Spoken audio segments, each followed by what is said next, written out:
Assalamualaikum warahmatullahi wabarakatuh, anak-anakku calon kelas 7 SMP Negeri 41. Selamat siang, salam sejahtera untuk kita semua.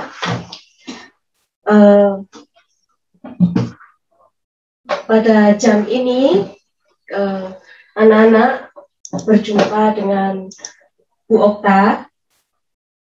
Bu Okta akan membawakan materi terakhir dengan tema pengembangan diri.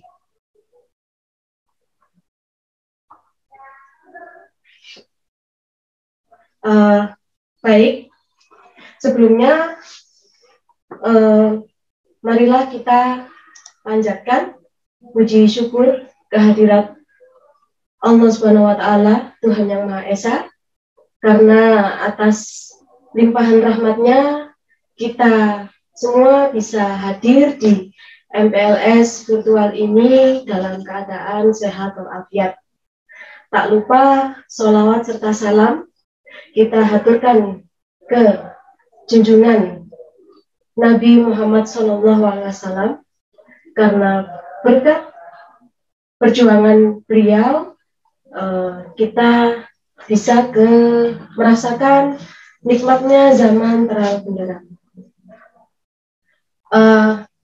Baiklah, Bu Okta akan memperkenalkan diri dulu. Nama saya, nama lengkapnya Meni Oktavia Khairunisa. Anak-anak bisa manggil saya Bu Okta. Tahun pelajaran ini Bu Okta dapat tanggung jawab untuk menampung PAI kelas 9 dan prakarya kelas 8. Sayang sekali untuk tahun pelajaran ini anak-anak belum bisa berjumpa di kelas dengan Bu Okta. Namun Bu Okta juga diberi tanggung jawab di tim kurikulum. Jadi nanti kalau masalah pembelajaran, anak-anak bisa kalau ada masalah, anak-anak bisa menghubungi Bu Okta via Japri, jalur pribadi. Misal, Bu, pelajaran mapel ini kok belum keluar, itu bisa Japri Bu Okta, seperti itu ya. Baik, kita fokus ke materi siang ini, yaitu pengembangan diri.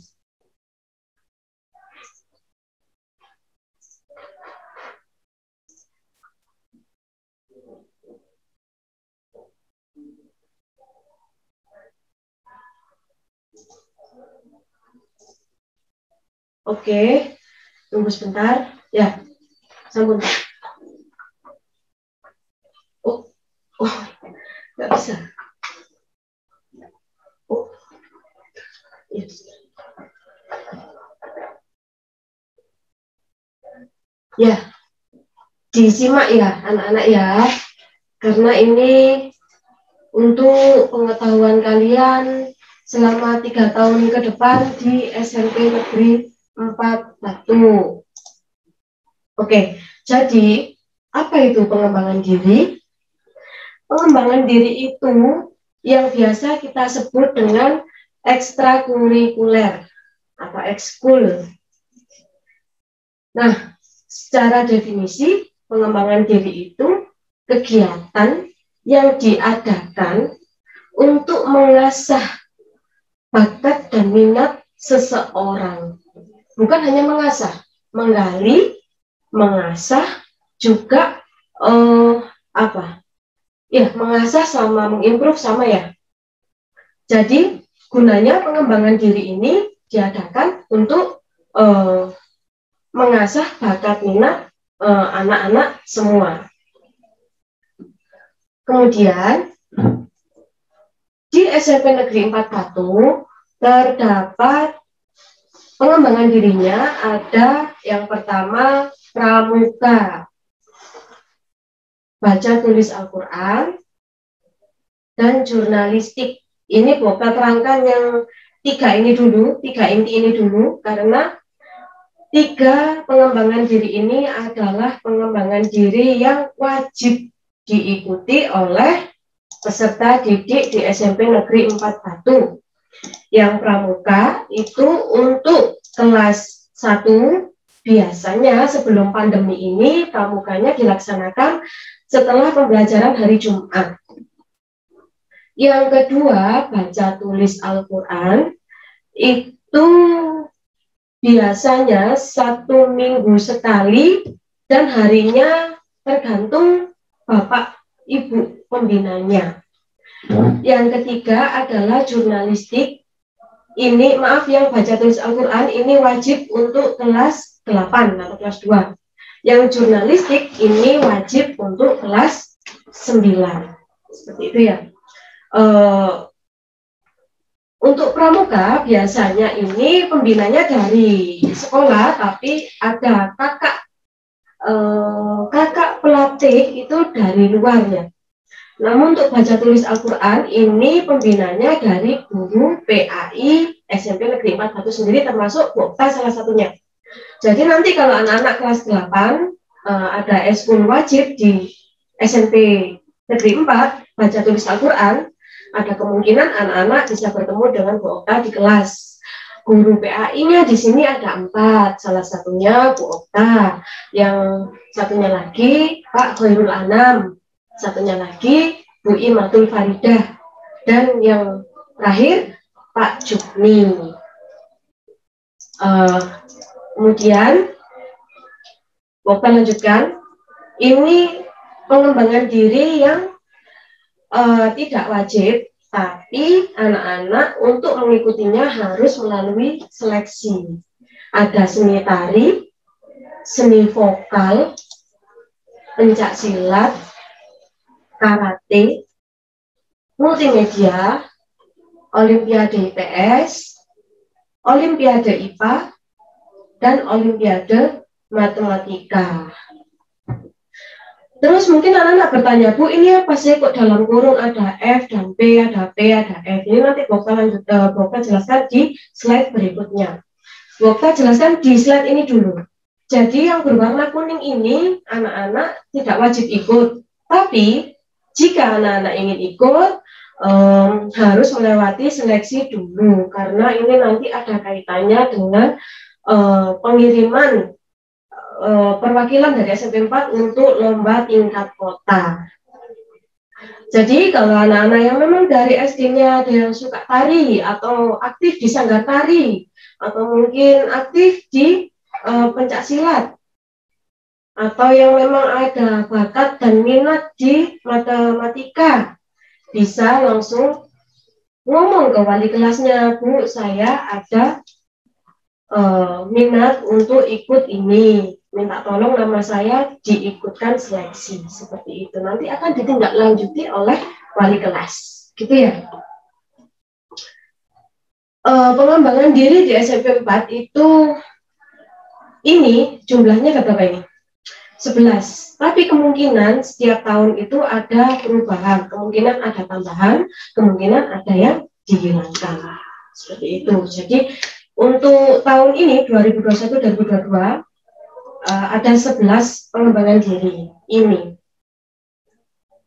Selanjutnya, nah, Okta akan mulai bercerita ya. Jadi pada intinya pengembangan diri di SMP 4 ini 11 itu kurang lebih. Itu jika dikelompokkan menurut bidangnya itu ada bidang sosial kemasyarakatan seperti pramuka, jurnalistik, ada bidang olahraga seperti karate, pencak silat, ada bidang apa tadi?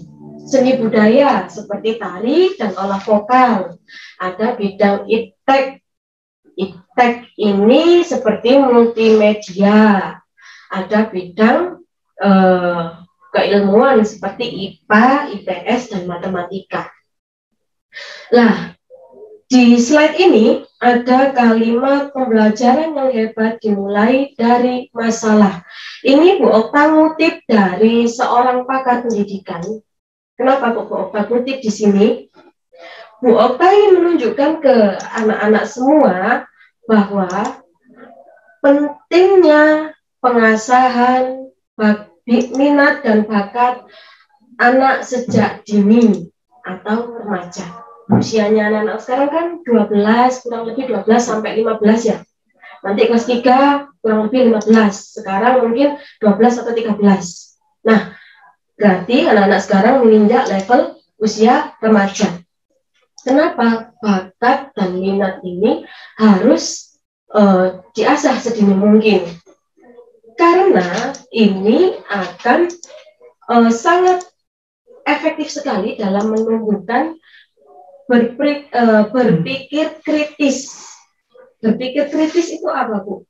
Berpikir kritis itu apakah yang sering tanya di kelas? Bukan.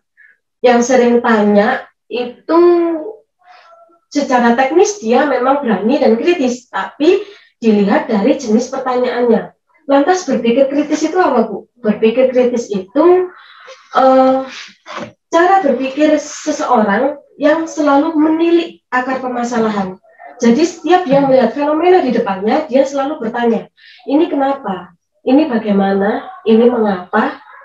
Seperti apa? Kok bisa seperti inilah? Itu berpikir kritis. Dia akan terus menilik dan menyelidiki sebab-musababnya.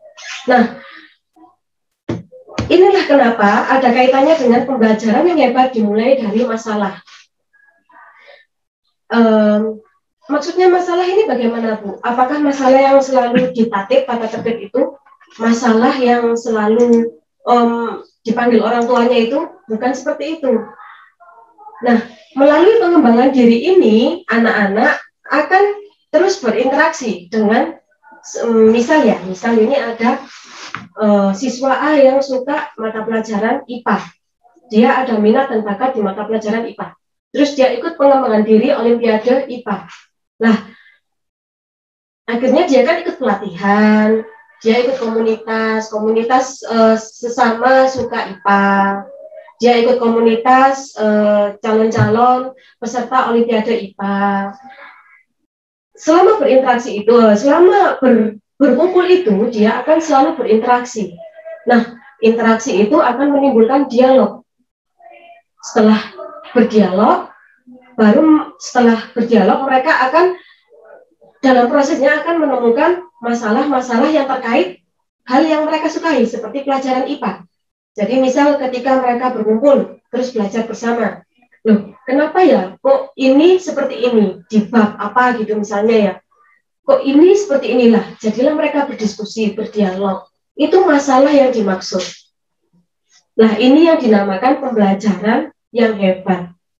Akan menimbulkan pemikiran yang kritis. Inilah fungsi pengembangan diri. Jadi pengembangan diri ini jangan dianggap remeh. Anak-anak harus aktif mengikutinya.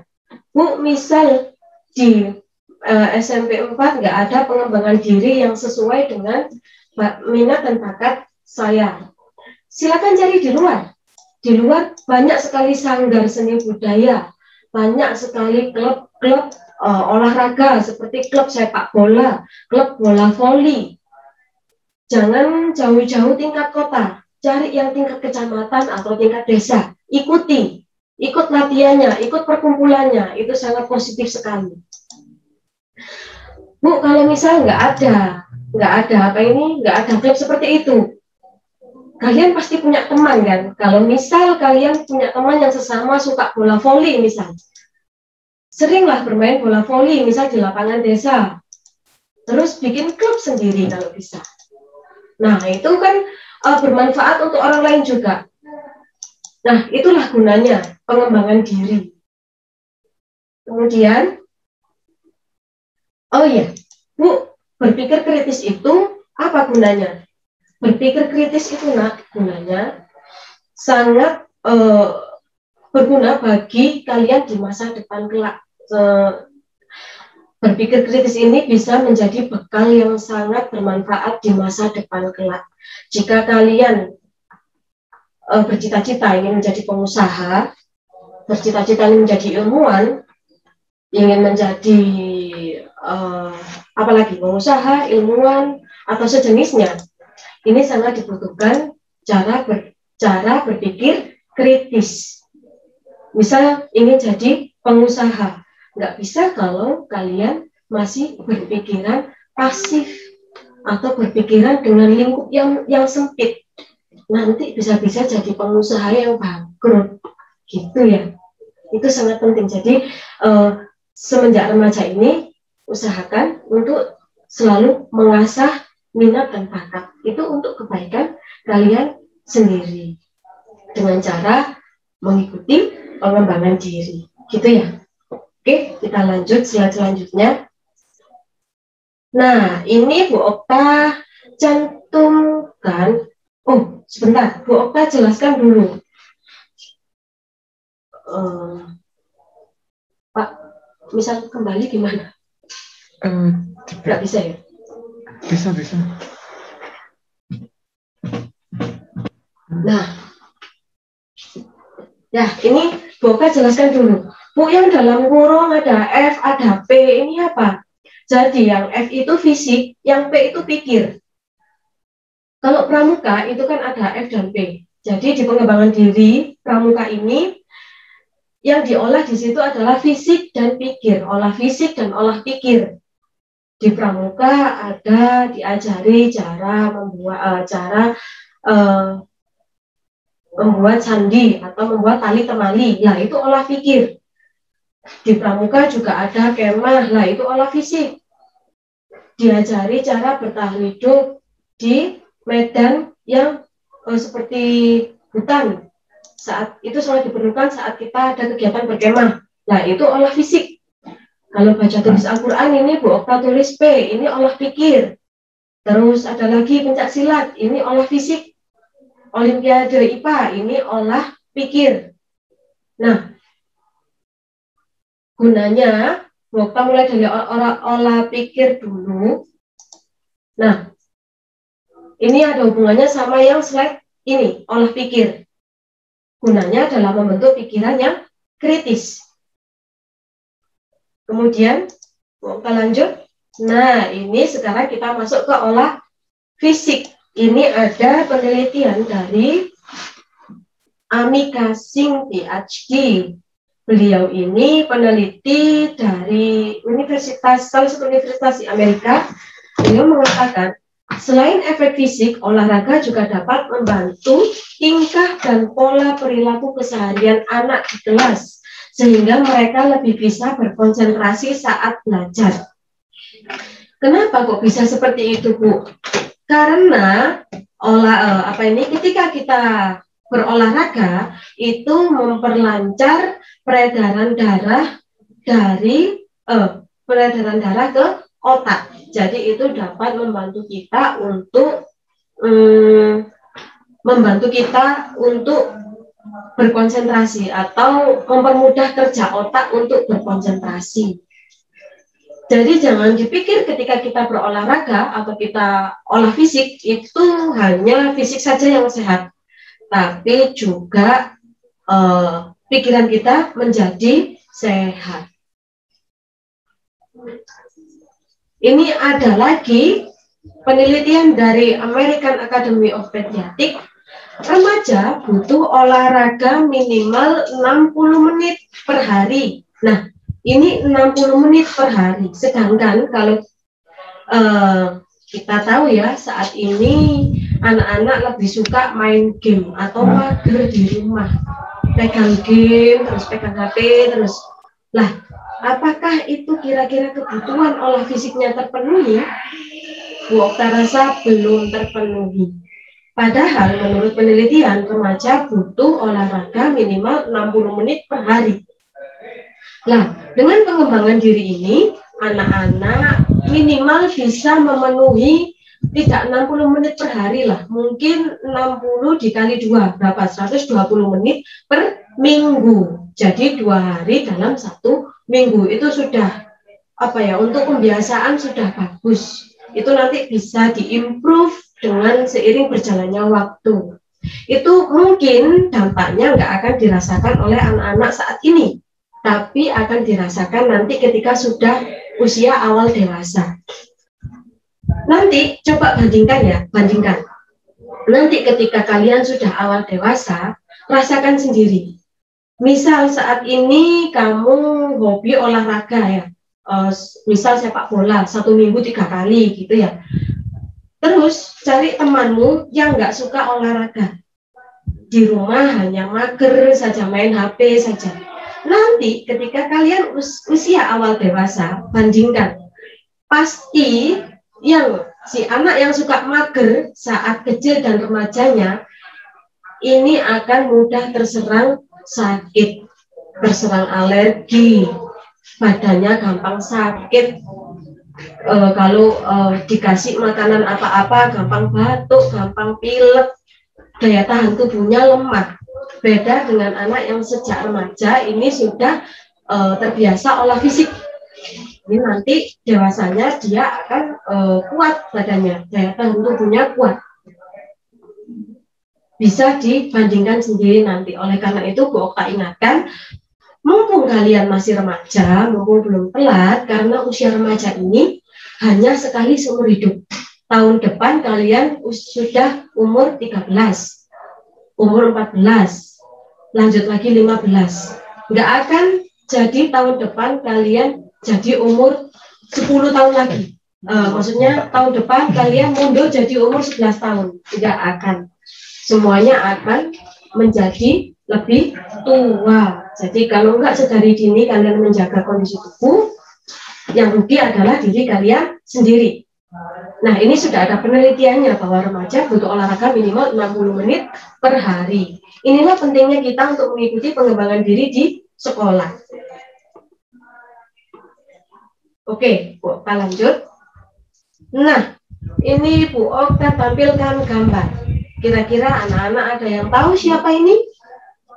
Jadi ini kisah nyata yang diangkat di film The Blind Side. Apa The Blind Side? The Blind Side itu sisi gelap. Ini ceritanya namanya Michael Oher. Kalau di bahasa Indonesia itu Michael Oher. Nah, ini dia atlet football yang sangat terkenal, tapi memiliki masa lalu yang sangat tidak beruntung lah bisa dibilang. Michael Oher ini, bukan cerita sedikit ya. Michael Oher ini berasal dari keluarga yang berantakan. Ibunya seorang pecandu narkoba. Michael Oher ditarik oleh panti asuhan milik negara. Setelah dia remaja menginjak awal dewasa, dilepas oleh panti asuhan itu, jadi dia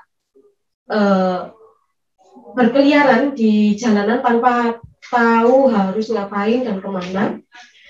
Jadi Michael Oher ini sempat beberapa waktu tidurnya numpang di sekolah-sekolah. Kemudian dia tidak tahu harus setiap hari makan apa yang harus dimakan, dan ketika musim dingin tiba, Michael Oher ini sering kedinginan. Sampai ketika Michael Oher ini bertemu dengan seorang wanita yang sangat bijaksana dan diajak untuk tinggal di rumahnya. Michael Oher ini sering dianggap remeh oleh lingkungan sekitarnya karena dia berkulit gelap. Seperti yang kita tahu di barat sana, orang yang berkulit gelap ini memiliki tingkat sosial yang sangat rendah bagi mereka. Jadi Michael Oher ini selain direndahkan karena berkulit gelap, dia juga dianggap bodoh. Jadi di intelijensianya dia sangat rendah sekali, jadi sangat diremehkan sekali.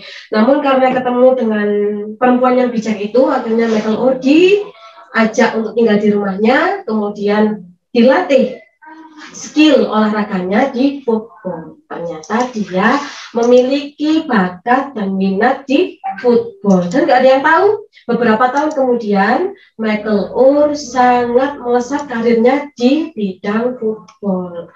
Jadi anak-anak seperti ini, maksudnya Bu Okta tampilkan kisah Michael Oher ini adalah untuk menginspirasi kalian bahwa setiap anak itu diciptakan dengan keunikan masing-masing.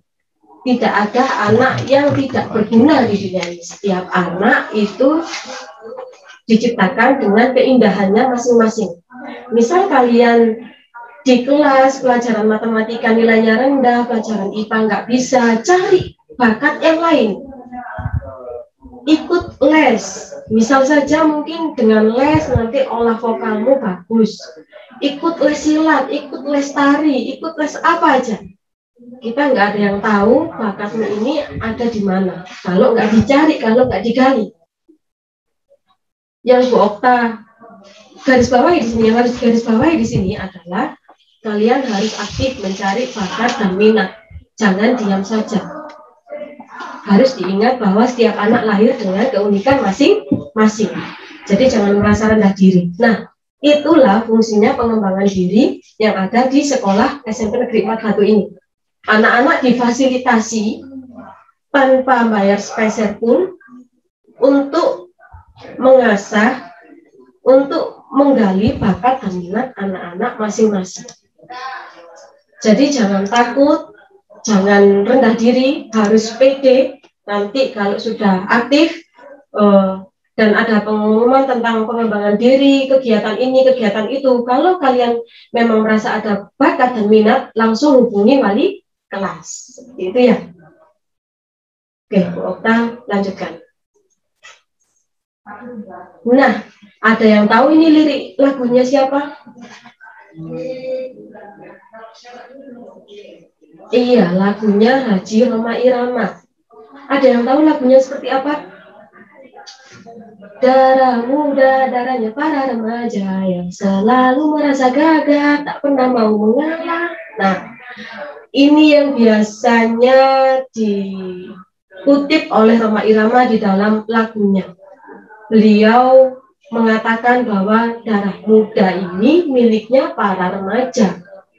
Darah muda identik dengan karakter yang merasa kuat, nggak mau ngalah. Maksudnya nggak mau ngalah di sini dia selalu merasa kuat, ingin selalu dipandang. Itu energi yang positif dan wajar. Saat ini jika kalian merasa seperti itu sangat manusiawi sekali.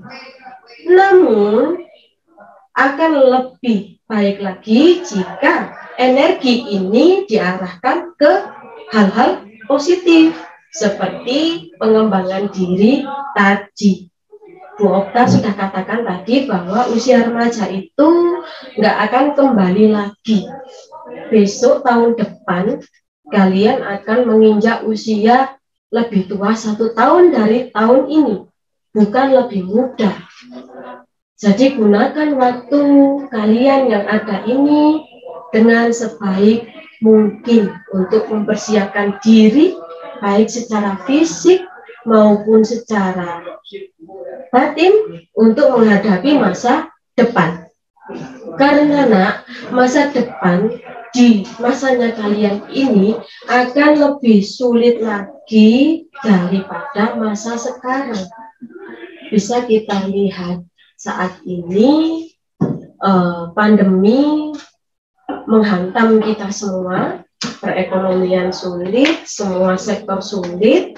Jadi kalau anak-anak tidak menyiapkan diri sedini mungkin, takutnya nanti anak-anak akan tumbang di masa depan. Itu ya. Oke, Bu Okta lanjut. Nah, ini Bu Okta kutip dari Ali bin Abi Thalib. Siapa Ali bin Abi Thalib? Khalifah keempat setelah Umar bin Khattab. Beliau adalah jendelanya ilmu. Itu sudah dinyatakan oleh Rasulullah dalam hadisnya. Beliau mengatakan apa? Ali bin Abi Thalib ini mengatakan apa? Tidak sepatutnya seseorang merasa aman tentang 2 hal, kesehatan dan kekayaan. Kita fokus ke kesehatan. Tidak sepatutnya seseorang merasa aman tentang kesehatan. Jadi di sini Ali bin Abi Thalib ingin mengingatkan kita bahwa kita tidak boleh lengah untuk menjaga kesehatan. Karena bisa saja tahun ini kita sehat, tahun depan kita sakit keras, bisa saja, nggak ada yang tahu ya. Oleh karena itu, disitulah pentingnya olah pikir dan olah fisik untuk menjaga kesehatan jiwa dan raga kita. Baik, anak-anak, kurang lebihnya seperti itu materi pengembangan diri yang bisa Bu Okta sampaikan pada pertemuan kali ini.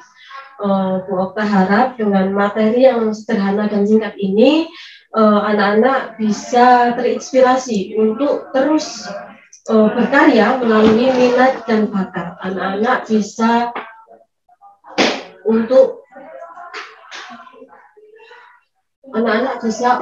terus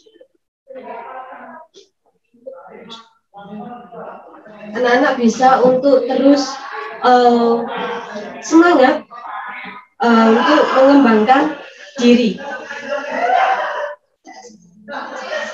Anak-anak bisa mulai untuk mengatur waktu, kapan harus belajar, kapan harus bermain, dan kapan harus berolahraga. Olahraga dalam tanda kutip olah pikir dan olah pikir ya. Anak-anak, Bu Okta harap di masa pandemi seperti ini yang masalah sangat umum adalah anak-anak kecanduan game, Bu Okta harap melalui materi ini Bu Okta bisa memberikan pengetahuan kepada anak-anak untuk sadar, menyadarkan diri sendiri betapa bahayanya perilaku malas yang diakibatkan dari kecanduan game. Oleh karena itu, Bu Okta tidak melarang anak-anak main game terus-terusan, tapi jangan sampai melalaikan tugas, jangan sampai melalaikan hal-hal yang lain seperti olahraga tadi itu. Begitu ya. Bu Okta rasa cukup sampai di sini materinya. Jika ada pertanyaan bisa ditanyakan di kesempatan yang lain. Mungkin nanti jika ke sekolah ketemu Bu Okta bisa ditanyakan langsung.